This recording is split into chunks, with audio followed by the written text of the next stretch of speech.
இப்போ பொள்ளாச்சி தீர்ப்பில் சிபிஐ தான் கொண்டு வந்தது. அந்த வழக்கை சிபிஐக்கு மாற்றினது போன ஆட்சியிலேயே நடந்து போச்சு. ஆனால் இந்த ஆட்சி அதைவிட பல மோசமான சம்பவங்கள் நடந்தும் கூட சிபிஐக்கு ஹைகோர்ட்டே சொன்ன கேஸை கூட எதிர்த்து அப்பீலுக்கு போயிருக்காங்க. திருச்சியில் பிஷப் ஹைமன் பள்ளிங்கிற ஒரு பள்ளியில் 50 குழந்தைகளை 5ஆவதுக்கு கீழே படிக்கிற குழந்தைகளை ஒரு லால்குடியில் இருக்கிற ஆரம்ப மருத்துவமனை நம்ம கவர்மெண்ட் டாக்டரை 6 மாதமாக பண்ணாங்க. இப்போ இதுக்கெல்லாம் என்னைக்கு தீர்ப்பு வரும்? ஸோ இந்த வழக்குகளெல்லாம் எடுத்துகிட்டு போகிறாரான்னு. ஸோ துறை அமைச்சர்னு பார்த்தா சேகர் பாபு, ஊர் அமைச்சர்னு பார்த்தால் ஏவவேலு. 350 ரூபா ஒரு நாளைக்கு கிளீனிங் சொல்லி 400 கோடி ஊழல் ஒரு பக்கம். திருப்பி அதே கம்பெனிக்கு இந்த வருஷம் 1200 கோடி ரூபாய்க்கு கொடுத்துருக்காங்க. எல்லாத்துலேயுமே கன்சல்டன்ட்டுகள் மிக அதிகமாக இன்வால்வ் ஆகிறாங்க.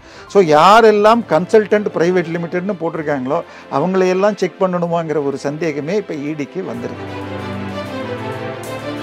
திமுக அடுத்த எலெக்ஷனை நோக்கி உங்களுக்கு 7 பாகமாக பிரித்து 7 பேரை போட்டிருக்காங்க. அதில் இன்னும் குழப்பங்கள் இருக்கிறதுங்கிறதுனால இன்னும் உதயநிதி ஸ்டாலின் எந்த ஒரு பப்ளிக் ப்ரோக்ராம்லேயும் கலந்துக்கல. நிச்சயமாக 4 படத்தை ஒருத்தர் தயாரிக்க முடியாதுங்க. ஒரு சேலம் ஒரு 100 கோடி டர்ன் ஓவர் பண்ணால் கூட லாபம் 5 கோடி 10 கோடி தான் வரும். ஸோ இது நிச்சயமாக வேறு யாரோ கருப்பு பணம் தான், வெள்ளையாக்கும் வேலை தான். கவர்னர் ரவி அவர்களும் ஒரு ஐபிஎஸ் ஆஃபீஸர் தான். அதனால இதை பற்றி சிந்திச்சு மிக தெளிவாக கைது இல்லை ராஜினாமாவை நோக்கி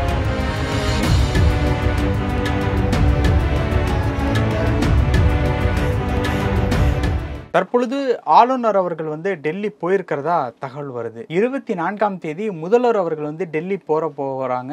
அதுல நிதி ஆயோக் கூட்டத்திற்காக முதல்வர் அவர்கள் டெல்லி போறாங்க அப்படிங்கிற மாதிரி ஒரு விஷயம் கேள்விப்பட முடியுது. இப்போ முதல்வர் அவர்கள் எதுக்காக டெல்லி போறாங்க அப்படிங்கிற காரணம் தெரிந்தது. ஆளுநர்கள் எதற்காக டெல்லி போயிருக்காங்க? இல்லை, ஆளுநருங்கிறது கிட்டத்தட்ட ஹோம் மினிஸ்ட்ரிக்கு ரிப்போர்ட் பண்ணுறவர். இங்கேருந்து வருகிற செய்திகள் எல்லாத்தையுமே வாரம் இங்கேருந்து ரிப்போர்ட் போகும். அதை தாண்டி சில விஷயங்களை நேரடியாக சொல்ல வேண்டி இருக்கலாம். ஏற்கனவே பல சிக்கல்கள் தமிழ்நாட்டில் இருக்குன்னு உங்களுக்கு தெரியும். உதாரணமாக அந்த வழக்கே தெரியும் உங்களுக்கு, பல்கலைக்கழக வேந்தர்கள் நியமனம்னு. ஸோ அதில் இவர் தமிழக ஆளுநருக்கு எதிரான தீர்ப்புங்கிறதுனால அவர் அப்பீல் பண்ணணுமா, எப்படி பண்ணணும்னு இருந்து கடைசியாக ஜனாதிபதியை வச்சு இப்போ 14 கேள்வி கேட்டாங்க.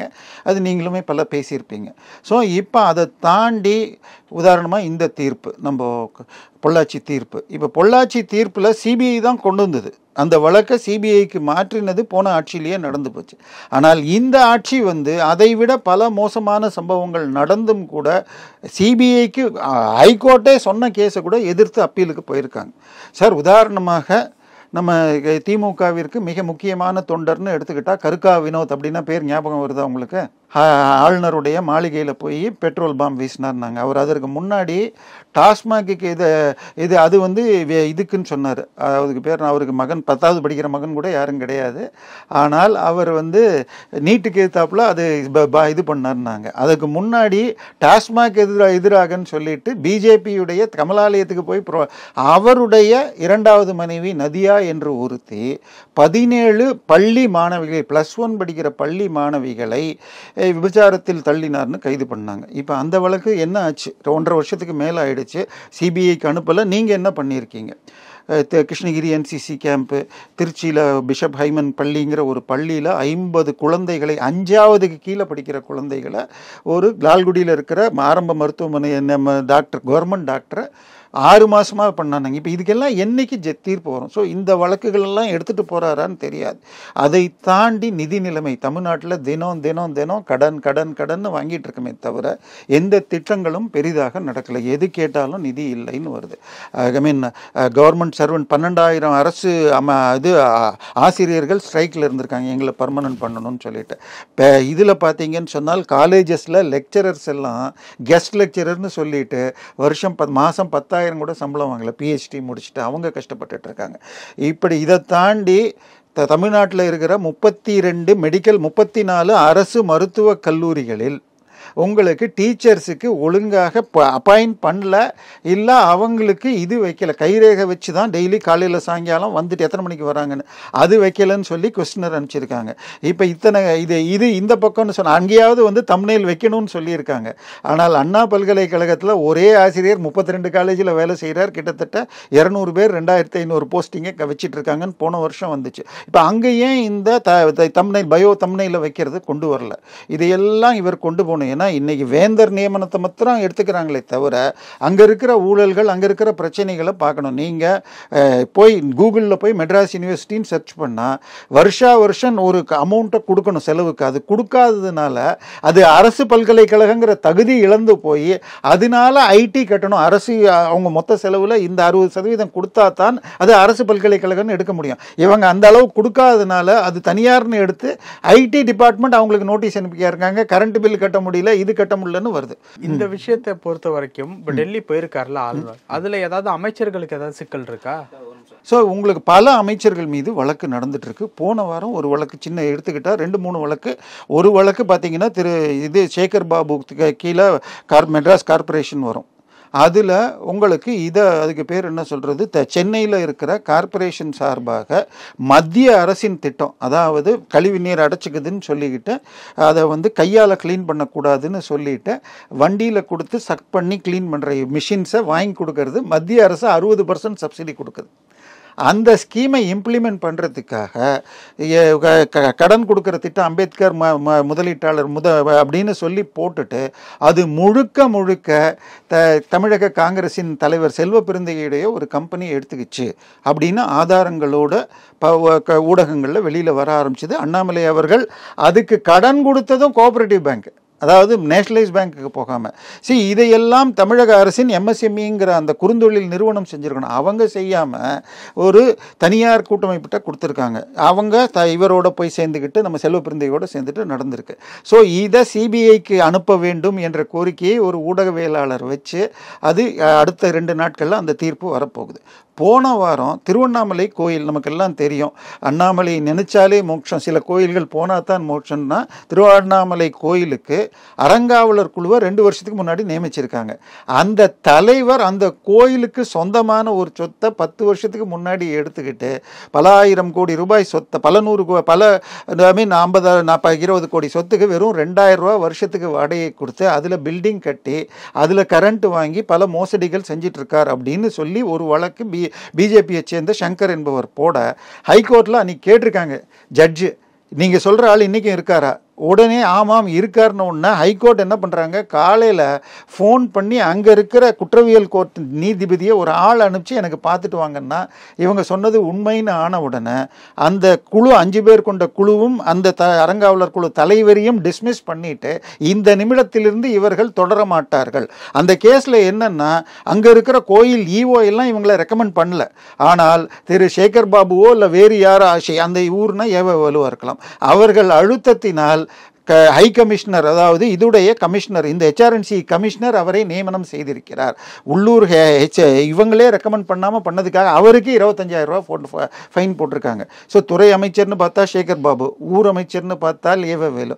ஸோ இப்படி இது மாதிரி ஒரு ஊர்லேயும் கார்பரேஷனில் எடுத்துக்கிட்டிங்கன்னா கக்கூஸ் 3 ரூபா 50 பைசா ஒரு நாளைக்கு கிளீனிங் இருந்தது, 350 ரூபா ஒரு நாளைக்கு கிளீனிங் சொல்லி 400 கோடி ஊழல் ஒரு பக்கம். திருப்பி அதே கம்பெனிக்கு இந்த வருஷம் 1200 கோடி ரூபாய்க்கு கொடுத்துருக்காங்க. இதை தாண்டி பார்த்தீங்கன்னா போன வாரம் இடி ரைடு ஒன்று வந்தது, கவனிச்சிருப்பீங்க. அதாவது ஏதோ ஒரு கான்ட்ராக்டரை பிடிச்சதில்ல, அவர் வீட்டில் போய் பார்த்தால் கன்சல்டன்ஸுக்கு நிறைய ஆர்டர்கள் கார்பரேஷன்லேருந்து போயிருக்கு அப்படிங்கிறாங்க. இது என்னன்னு பார்த்தா ஒரு கான்ட்ராக்டை நேரடியாக கன்ஸ்ட்ரக்ஷன் கம்பெனி கொடுத்தா பிளாக் மணி ரொட்டேட் பண்ண முடியாது. கிட்டத்தட்ட இன்னைக்கு 40% 50% அமைச்சருக்கு கண்டுகொண்டால் மட்டுமே ஆர்டர் கிடைக்கிறதா. இப்போ அதை எப்படி ப்ரொஜெக்ட் பண்ணுறது? உதாரணமாக சின்ன உதாரணம் சொன்னால் பேப்பர் மில்ஸ் ரோடுன்னு சொல்லி பெரம்பூரில் இருக்குது, இப்போ பப்பரசாக்கம் பெரம்பூரில். அந்த ரோட்டில் ஒரு வணிக வளாகம் கட்டுறதுக்கு 10 கோடி ரூபான்னு கார்பரேஷன் பட்ஜெட் போடுது. ஒரு கன்சல்டன்ட் கிட்ட கொடுக்குறாங்க, அவர் 23 கோடி ரூபாய்க்கு பட்ஜெட் கொடுக்குறாரு. 10 கோடிக்கு பட்ஜெட் போடுறப்பயே உங்களுக்கு எவ்வளோ ஸ்கொயர் ஃபீட்டு, எத்தனை ஏரியா, போன வருஷம் இதுக்கு முன்னாடி கட்டினப்ப எவ்வளோ, ஆனால் அவர் 23ன்றார். அதுக்கப்புறம் பேசி கொட்டி 17 கோடி ரூபாய்க்கு ஆர்டர் கொடுத்துருக்காங்க. இப்போ 10 கோடி ரூபா பில்டிங் எப்படி 17 கோடி ஆச்சு? அதில் இந்த கன்சல்டன்ட் என்ன பண்ணுறாங்க, அவங்க 2 கன்சல்டன்ட் கம்பெனியை வைப்பாங்க, அவங்க 10 பேர் எம்ப்ளாயி இருக்கா மாதிரி வச்சுக்கிட்டு பேங்க்கில் ட்ராப் பண்ணி கேஷாக போகுது அப்படின்னு. இப்போ இதே விவகாரம் எல்லா இடத்துலையும் நடக்குதா? ஏன்னா இபி இது இதில் எல்லாத்துலேயுமே கன்சல்டண்ட்டுகள் மிக அதிகமாக இன்வால்வ் ஆகிறாங்க.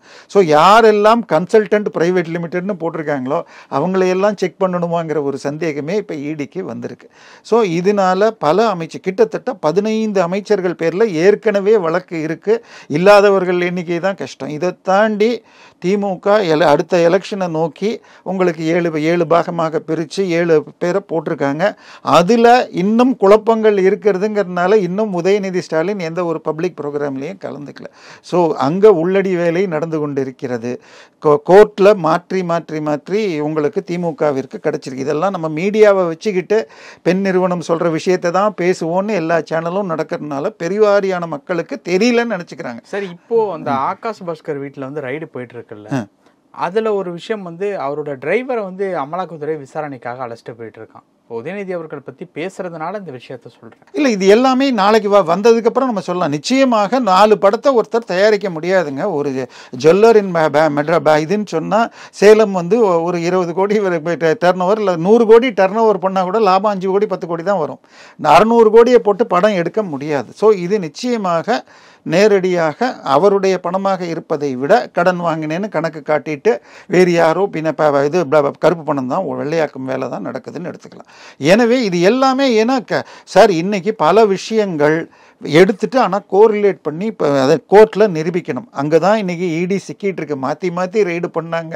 மணலில் 38 கோடி ரூபாய்க்கு பில்லை போட்டுட்டு 4800 கோடி எடுத்திருக்காங்கன்னு சொல்லி ஐஐடி மெட்ராஸு ப்ளஸ் அந்த ஜேசிபியில் இருக்கிற ஜிபிஎஸை வச்சு எடுத்தோன்னாங்க. ஆனால் அதுக்கப்புறம் ஒன்றும் நடக்கலைங்கிறப்போ நம்மளையே மக்கள் வந்து கமெண்ட் அடிக்கிறாங்க. ஸோ இடி இதுக்கு மேலே பர்ஃபெக்டாக போய் அமைச்சர்களை இது பண்ணணும். அதற்கு நம்ம கவர்னர் ரவி அவர்களும் ஒரு ஐபிஎஸ் ஆஃபீஸர் தான். அதனால இதை பற்றி சிந்தித்து மிக தெளிவாக அடுத்த சில மாதங்களில் சில அமைச்சர்களை நோக்கி நிச்சயமான வேக நடவடிக்கைகள் இருக்கும். சும்மாவான ரெய்டுங்கிறத தாண்டி கைது இல்லை ராஜினாமாவை நோக்கி செல்ல வேண்டியிருக்கும். ஓகே சார், பல விஷயங்கள் பகிர்ந்துக்கிட்டீங்க. நேரத்துக்கு ரொம்ப நன்றி சார்.